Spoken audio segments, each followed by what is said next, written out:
bienvenidos, siervos de Dios y siervas de Dios. 3 amenes escuché. La pregunta es, ¿sos o querés ser un siervo de Dios? Si estás en la iglesia, me imagino que sí. Podríamos decir que es obvio, pero no lo es tanto, principalmente cuando uno no toma la decisión de entregarse como corresponde. Para ser un siervo de Dios, inmediatamente tenemos que decir que se requiere que la persona tenga a Cristo. Si tenés a Cristo, ya empezás una carrera de la mano de Dios, como hijo de Dios. Pero de allí a servirle, tenemos que entrar en un proceso donde uno toma decisiones cada día. Y principalmente aquí yo veo en el capítulo 3 de la segunda epístola de Pablo a los Corintios, veo la descripción que Pablo hace de quién es un siervo o una sierva de Dios. Así que prestemos atención, por favor, y el mensaje de hoy es una pregunta y la vamos a tener que responder seguramente de manera personal e íntima, porque a partir de la decisión que tomemos comienza algo de parte de Dios a fluir a favor del siervo, de la sierva de Dios, cosas que ojo no vio ni oído oyó, inimaginables, pero Dios ha determinado para aquellos que le sirven y que no les haga falta de ningún bien. Así que vamos a comenzar entonces con la descripción de los puntos y vamos a ver los pasajes que están allí mencionados en el tercer capítulo de la segunda epístola a los Corintios. Y lo primero que se requiere para ser un siervo de Dios es que seamos personas recomendables. Que seamos personas recomendables. Pablo dice aquí justamente, ¿comenzamos otra vez a recomendarnos a nosotros mismos? ¿O tenemos necesidad, como algunos, de cartas de recomendación para vosotros o de recomendación de vosotros? Nuestras cartas sois vosotros, escritas en nuestros corazones, conocidas y leídas por todos los hombres. Aquí Pablo menciona de que hay quienes necesitan una carta de recomendación. ¿Por qué? Porque se presentan a un lugar donde no son conocidos. Pero Pablo se presentaba a la iglesia en Corinto, donde él era perfectamente conocido. Y aquí está enseñándonos principalmente que un obrero de Cristo también necesita ser recomendado. Aquí Pablo dice, ¿necesitamos ser recomendados? Bueno, aparentemente la pregunta es como que se requería que él fuese debidamente recomendado, pero lo cierto es que no necesitaba esa recomendación porque era profundamente conocido por todos los hermanos. Si no somos conocidos profundamente por los hermanos, sí necesitamos ser recomendables y recomendados también. Y una buena señal de un obrero siervo de Dios es que puede ser recomendado. ¿Por qué? Porque va a hacer quedar bien a quien lo recomienda. ¿Por qué? Porque va a representar fielmente a quien lo recomienda. Cuando entré allí en la reunión de jóvenes, ayer a la reunión de jóvenes, inmediatamente hablé con una jovencita, no sé si está aquí, no la veo todavía, pero me dijo que recién salía del trabajo y venía muy contenta y le pregunté, ¿cómo estás sintiéndote allí? Y me dijo, muy bien. ¿Por qué? Porque hace poco que entré y ya me dieron la caja para administrar, para manejar dinero. Le dije, uy, ¿te tienen confianza? Sí, me tienen confianza. Siento que hay personas más antiguas que yo y me la dieron a mí. Bueno, gloria a Dios, eso habla de crédito, de confianza. Y es muy importante que nosotros seamos personas recomendables. Y quiero decir esto porque lo he repetido en varias oportunidades, pero me gusta hacerlo y tiene que ver con la historia de nuestra iglesia. Hace muchos años atrás vino un hermano y me dijo, pastor, yo voy a ir a una provincia y no quiero ir simplemente como alguien anónimo. Quiero llevar una carta de recomendación de parte suya porque voy a ir a visitar la iglesia bautista y voy a presentar como un miembro de la iglesia bautista. Por supuesto, yo le hice una carta de recomendación, no la hago a cualquiera, claro, por favor, no la hago a cualquiera. Simplemente la hice porque yo tenía seguridad de lo que estaba haciendo. Le hice una recomendación, la firmé y él se la llevó. Y cuando llegó a Bariloche, estuvo allí unos días, volvió y vino diciendo, pastor, me trataron como un rey. ¿Saben? Me hicieron predicar, me hicieron dar testimonio, me llevaron a cenar los pastores a su casa, me trataron como un rey. Venía sumamente agradecido. ¿Por qué? Porque fue recomendado. Y lo mismo pasó con otras personas aquí, que hemos recomendado a otros lugares y han disfrutado de beneficios. ¿Pero por qué? porque hemos sabido lo que estábamos haciendo. No lo hacemos con cualquiera. ¿Por qué? Porque estamos viendo la causa de Cristo por sobre todas las cosas. Porque no es que quedo mal yo y quedas mal vos. Cuando hay una mala recomendación, queda mal la causa de Cristo, queda mal la iglesia, queda mal el reino de Dios. Por lo tanto, vos y yo tenemos que ser altamente recomendables, que alguien pueda decir: en vos tengo confianza y te voy a recomendar para que te traten como si fuera a mí mismo. Eso es lo que hizo Pablo también con Onésimo. Hay personas que necesitamos ser recomendables, porque esa es una virtud gloriosa. Y nosotros tenemos como último punto de la misión de nuestra iglesia, en los 5 pasos, el envío. ¿Cómo vas a enviar a alguien si no lo reconoces, si no confías en él, si no lo recomendás, si no lo proyectás diciendo: esta persona va a ser una persona de un excelente rendimiento y va a ser fiel? ¿Por qué? Porque nos representa. Y no porque nos represente a nosotros, sino porque nos representa a la iglesia. Representa a la iglesia. Yo le digo a los hermanos: yo cuando salgo estoy representando a mi familia en primer lugar a Cristo, a mi familia, a la iglesia. Porque donde yo vaya, va mi familia, en el sentido de que estoy yo y detrás está mi familia, están ustedes y está Cristo. Yo no sé cuando salís por allí, cómo salís, con quién salís y a quién representás. Pero una persona altamente recomendable tiene que darse cuenta de que está Cristo y la causa de Cristo, su iglesia, presente por donde quiera que andemos. Y qué lindo es que donde quiera que vayamos, otros puedan ver a Cristo en nosotros. La pregunta que te hago: ¿eso sucede? Cuando salís, ¿va Cristo con vos? ¿Te pueden recomendar como un creyente fiel, verdadero, que usa con absoluta integridad la palabra de verdad? ¿O de repente tu creencia solamente se circunscribe a este recinto? Estos mensajes tienen que ver con una radiografía, porque Dios quiere empezar a ministrar e hilar finito en medio de su pueblo. Y este mensaje específicamente tiene que ver con que nosotros tenemos que cambiar cosas y entrar en un carril nuevo para la gloria de Dios. Amén. La segunda cosa que tiene que tener un siervo de Dios, una sierva de Dios, es que tiene que ser debe confiar en Dios.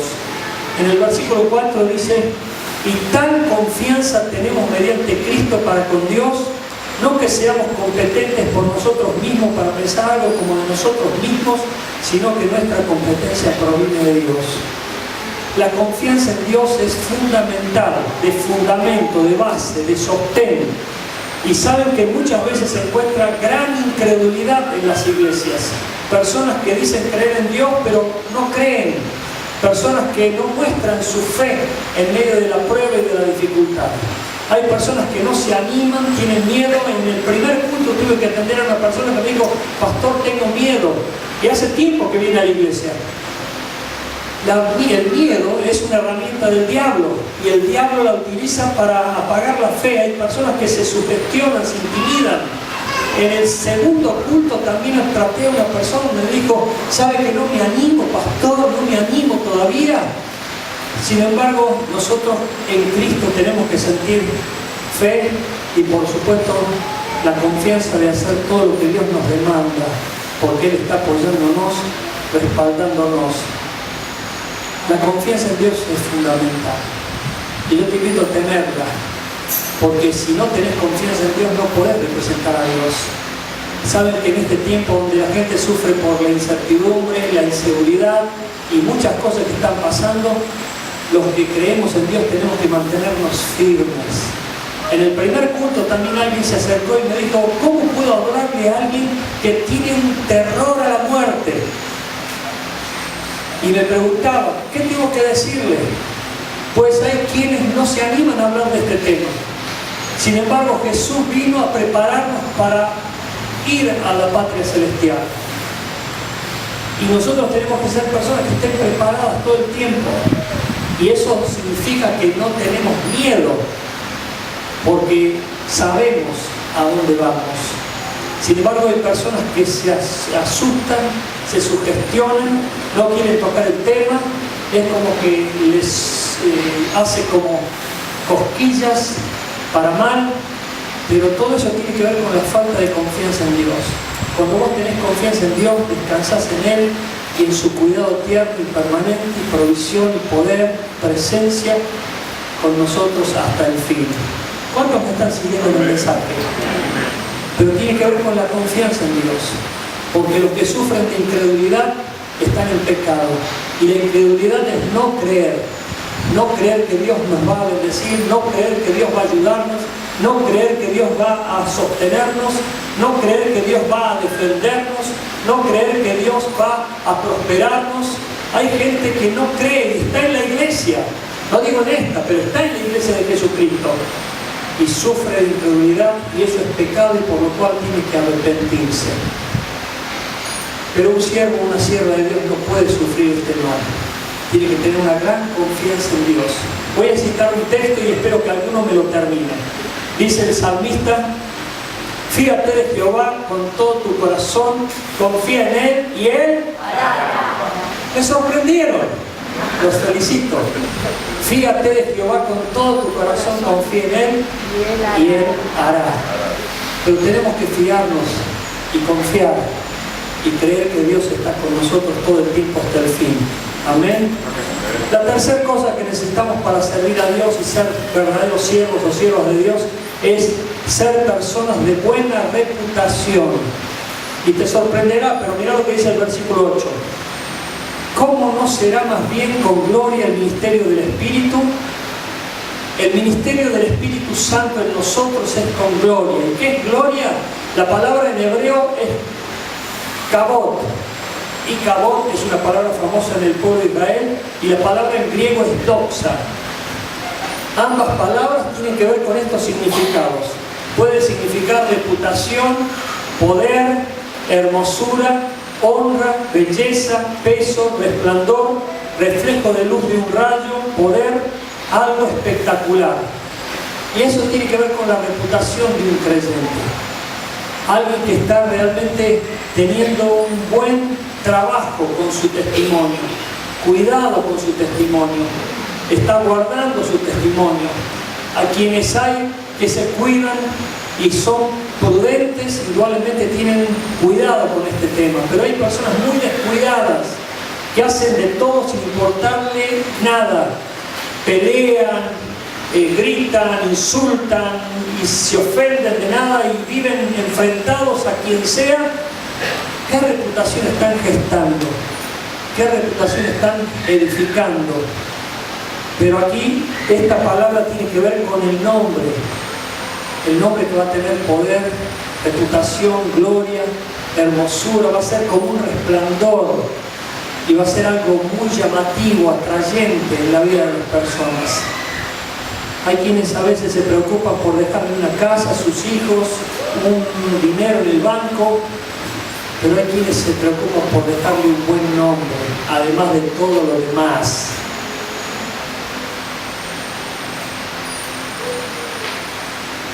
Saben, una vez, hace un tiempo, vino una persona pidiéndome un consejo, preguntándome cómo podía cambiarse el nombre. ¿Por qué? Porque se avergonzaba del nombre de sus padres.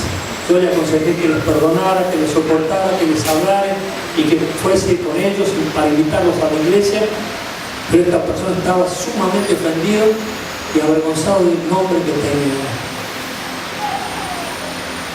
Nuestro nombre y nuestra fama y nuestra reputación nos precede. Antes que llegues vos, ya llegó tu nombre. Miren, a mí me sorprendió cuando yo llego a vivir donde estoy viviendo. A mí me sorprendió sinceramente. Ya casi todos los vecinos sabían que yo me iba a mudar ahí. Y cuando llegué, el primer día me decían: ah, usted es el pastor, usted es el pastor, y yo estaba sorprendido. Ya la noticia había llegado mucho antes que yo. Pero ¿quién fue el buchón? Pero hay personas que se encargan de decir: va a venir fulano, va a venir mengano. Y ese nombre tiene que ver con tu reputación. Cerrarle la puerta, decir que no estoy, o no lo atiendas, o vamos a tener problemas. o seguramente, bueno, vos sabrás, porque la reputación habla mucho y hay gente que se cuida. Y yo te invito a que por la causa de Cristo te cuides, que no te confundan con un ladrón, con un mentiroso, con un chusma, con alguien que sos hipócrita. Sería muy triste, porque esa sería tu reputación. Sería muy triste. Y aquí Pablo nos habla de la gloria que hay, y eso tiene que ver con la reputación que estamos estableciendo. La cuarta cosa que necesitamos tener o considerar, que tenemos que ser personas sin culpa. Dice el versículo 9: porque si el ministerio de condenación fue con gloria, mucho más abundará en gloria el ministerio de justificación. Mucho más abundará en gloria el ministerio de justificación. Hay personas con mucha culpa, por errores, por pecados, por cosas que han cometido en el pasado, y algunas hasta hace un rato nada más. Y eso les carga la mente y la conciencia de culpa, de remordimiento. Y quiero decirte que ese sentimiento es uno de los que más provoca enfermedades psicosomáticas. Yo oro para que todos estén escuchando, que no se distraigan. Pero hay muchas personas sufriendo de culpa por cosas que pasaron en el pasado, cosas que sucedieron tiempo atrás. Y hay personas que no han expiado todavía esas culpas, y esas culpas están carcomiéndoles por dentro. Hay personas que se han largado a llorar a gritos, gimiendo inclusive por haber hecho cosas con sus padres o familiares. Yo les contaba en el primer culto que fui a un retiro de coreanos, donde había un montón de argentinos también, pero había sido preparado por los coreanos, y habían hecho en un salón como este más o menos, habían puesto una cruz, y la cruz tenía una lámpara que iluminaba rojo. La iluminación era bien roja y la cruz se veía toda roja. Se veía solamente la cruz, pero después no se veía nada, ni las manos, ni siquiera 10 centímetros se veía algo. Y dijo: mantengan sus ojos cerrados, por más que vos los abrieras y te querías esforzar para ver a alguien, no veías a nadie, no se veía nada. Se veía solamente la luz roja de la cruz. Y comenzó un pastor a hablar sobre lo que estoy hablando ahora, diciendo: vos necesitas arrepentirte de tus pecados, vos tenés que pedirle a Dios por las cosas que has hecho y sabés que han dañado a alguien. Y comenzó a mencionar de personas que habían embarazado a chicas y las habían abandonado, de padres que habían hecho sufrir cruelmente a sus hijos. El pastor empezó a mencionar cosas. Hay hermanos que han hecho daño a su hermano, a sus padres, hay padres con hijos, hay esposas con esposas que las han engañado, hay otros que han causado daño, quiebra, traición, y empezó a mencionar muchas cosas. El silencio era absoluto, pero en ese momento empezaron a gemir algunas personas, empezaron a gritar, a llorar, pero de una manera que se te ponían los pelos de punta.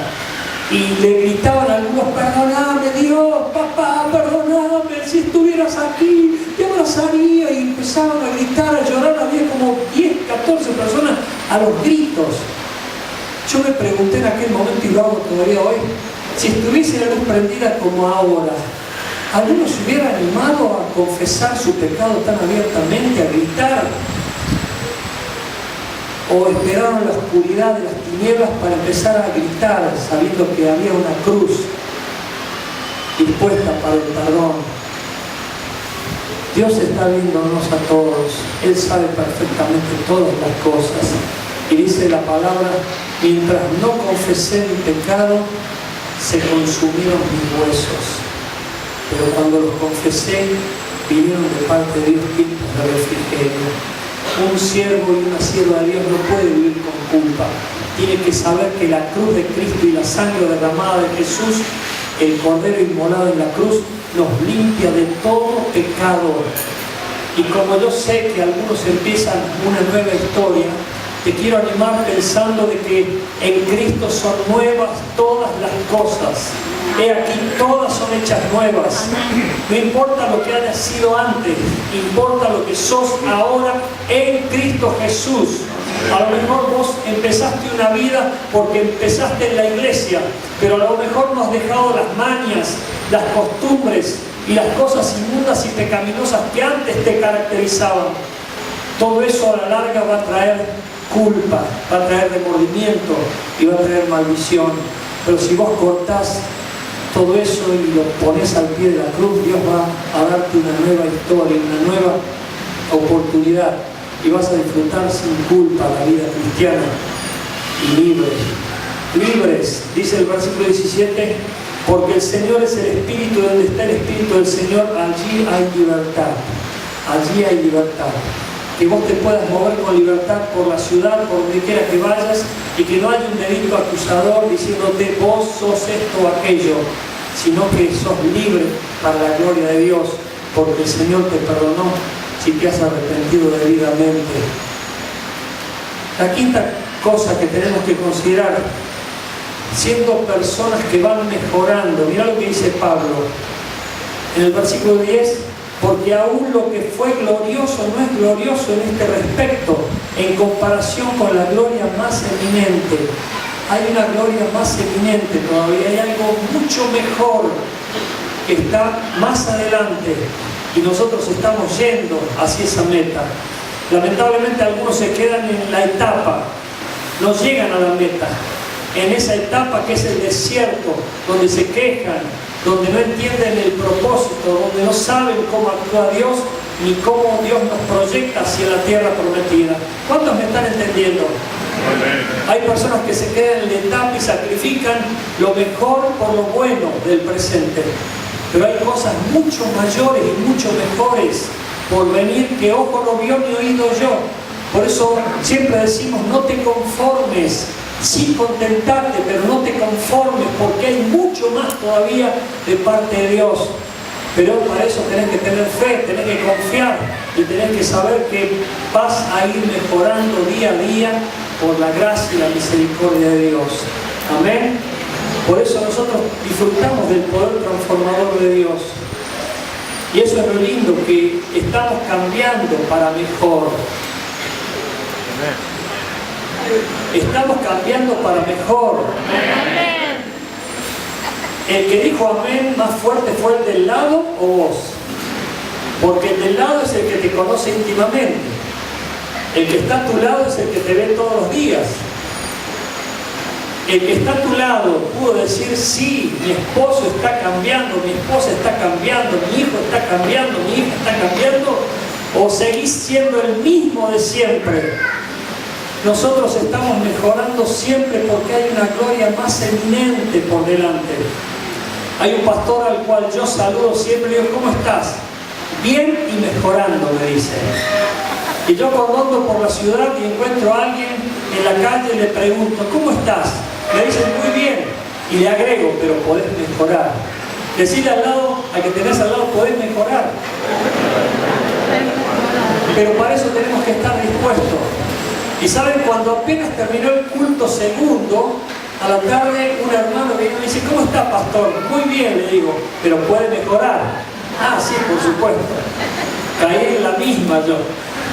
Pero quiero decirte que podemos mejorar para la gloria de Dios. Qué lindo es que los que están a nuestro alrededor puedan decir que estamos mejorando, no que estamos siempre igual. Porque te doy una palabra de advertencia. Escucha, si vos hoy estás mal y no tomas decisión de cambio, después vas a estar peor. Porque a medida que pasa el tiempo y nos volvemos mayores, no digo más viejos, las cosas se enquistan, se endurecen, empeoran. Por eso tenemos que tomar decisiones determinantes, de decir, a partir de hoy me propongo cambiar. Amén. Pero sigamos.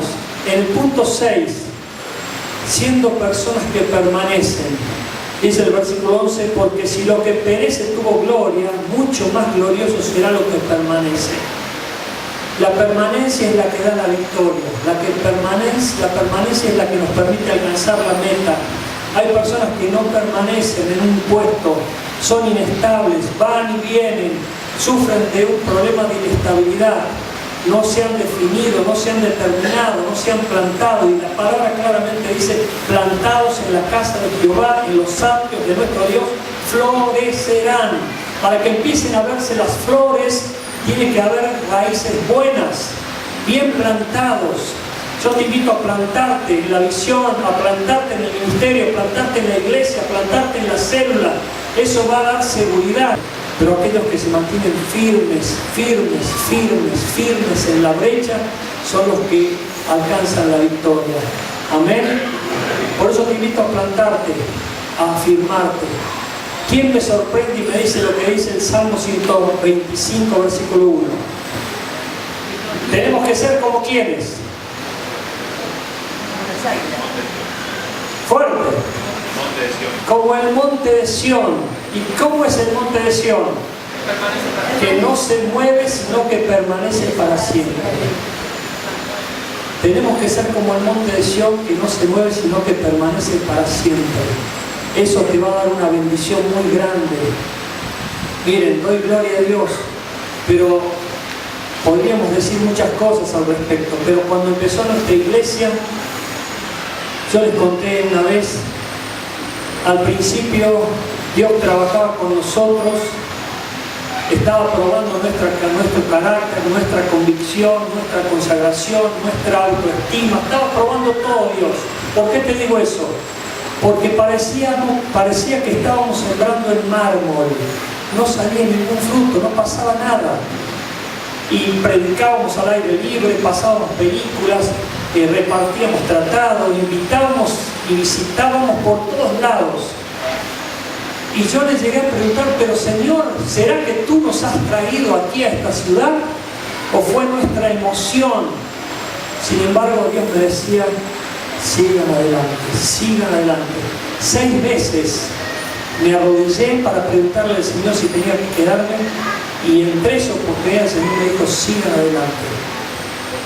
¿Qué metida de pata hubiese hecho si me hubiera ido? Pero Dios fue fiel. Y hoy disfruto de la bendición de verlos. Miren, vino un montón de gente en el primer culto, un montón de gente en el segundo culto. ¿Qué hubiera pasado si no hubiésemos permanecido? No hubiéramos podido ver nada de esto. Pero ¿qué quiero decirte con esto? Necesitamos permanecer en la comunión. Yo mencioné en el primer culto y en el segundo también que a veces hacíamos listas con los pastores y con los líderes de cuántas personas faltaban a las reuniones. Y en un domingo nosotros llegamos a contabilizar que faltaron 160 personas. En otros cultos 65, 70, 55, nunca bajaban de 50, era lo mínimo. Y hoy falta muchísima gente porque me enteré que se han ido un montón de gente a Córdoba y otros que se van a ir. Se ve que se les cayó el velo y hoy pueden ver cuál es la mejor provincia de la Argentina. Perdón los mendocinos, porque ya hay un montón de mendocinos que van a esperar a la puerta seguro. Bueno, pero hay mucha gente de vacaciones en nuestra iglesia, otros que se han ido a la costa. Pero ¿qué quiero decirte con esto? ¿Qué pasaría si todos viniésemos juntos y coincidiéramos todos juntos en las reuniones? No entraríamos directamente. Y eso habla de un glorioso y bendito problema que tenemos de espacio, por el cual te invito, iglesia, que estemos orando para que Dios nos abra un lugar mucho más grande que este. Amén. Así que tenemos que perseverar, permanecer y mantenernos firmes en la brecha, porque vamos a llegar a la etapa, vamos a llegar a la meta y vamos a recibir esa bendición y el galardón que Dios tiene preparado. Y en último lugar, somos siervos y siervas de Dios cuando mostramos a Cristo. Cuando mostramos a Cristo. En el versículo 12 dice, así que teniendo tal esperanza, usamos de mucha franqueza, y no como Moisés, que ponía un velo sobre su rostro para que los hijos de Israel no fijaran la vista en el fin de aquello que había de ser abolido. Te lo explico rápidamente. Pero Moisés hizo bien. ¿Por qué? Porque el pueblo tiende a idealizar a las personas. Y él tenía la señal y el poder de Dios sobre su vida y estaba guiando al pueblo a la tierra prometida. Y él no quería que lo vieran a él como el intermediario. Él quería que siguieran viendo a Dios. Por eso Moisés hizo bien en cubrirse la cara. Hoy nosotros también haríamos bien en cubrirnos la cara, para que no nos vean a nosotros, sino que vean a Cristo. No obstante, tenemos que mostrarnos y hacer que Cristo se muestre a través nuestro. Es un gran desafío. Moisés dijo, no quiero que me vean a mí, porque esto que están viendo va a desaparecer. Con eso, ¿qué quiso decir? Que nosotros somos meramente anecdóticos. El que tiene que permanecer es Cristo. El que tiene que mostrarse es Cristo. El que tiene que sobresalir es Cristo.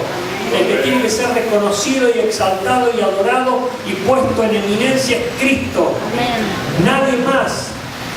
Y dicho hecho esto, en el culto anterior alguien se acercó a mí y me dijo, mire pastor, yo tengo un ministerio, pero de acuerdo a lo que acabo de escuchar, ahora me doy cuenta que estaba equivocado en mi enfoque, porque estaba como queriendo sobresalir yo y mi ministerio. Pero a partir de hoy quiero que sea Cristo el que sobresalga, quiero que Él maneje mi vida y que haga lo que quiera conmigo, así que me vengo a poner en sujeción a usted y a la iglesia. Es una persona que está viniendo a nuestra iglesia, está integrándose recién a una célula, ella viene de Capital, pero miren lo que fue a decirme cuando acabo de compartir este punto.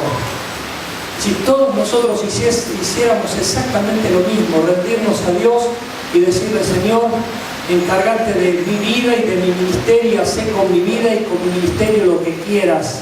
Es allí cuando recién Dios va a empezar a levantarnos y a mostrar a Cristo a través de nuestras vidas. Pero mientras querramos ser nosotros y nosotros y nosotros, o yo, Cristo queda todavía colgado en la cruz y no aparece para que otros lo conozcan. ¿Cuántos me están escuchando? Por eso, para finalizar este mensaje, sería muy bueno decirte qué lindo sería de que los que están a nuestro alrededor, los que están con nosotros en la familia diariamente, los que están en nuestra intimidad, puedan vernos a nosotros como siervos de Dios, como siervas de Dios, y que puedan algunos de ellos decirnos, sabes que vos sos el mejor ejemplo de Cristo que yo tengo. Qué lindo sería que alguien te dijera eso, que vos sos el mejor ejemplo de Cristo que tiene a su lado, ya sea en el trabajo, en la familia, en la escuela, donde quiera que estés. Porque es ahí cuando se va a confirmar tu ministerio y que sos un verdadero siervo o una verdadera sierva de Dios.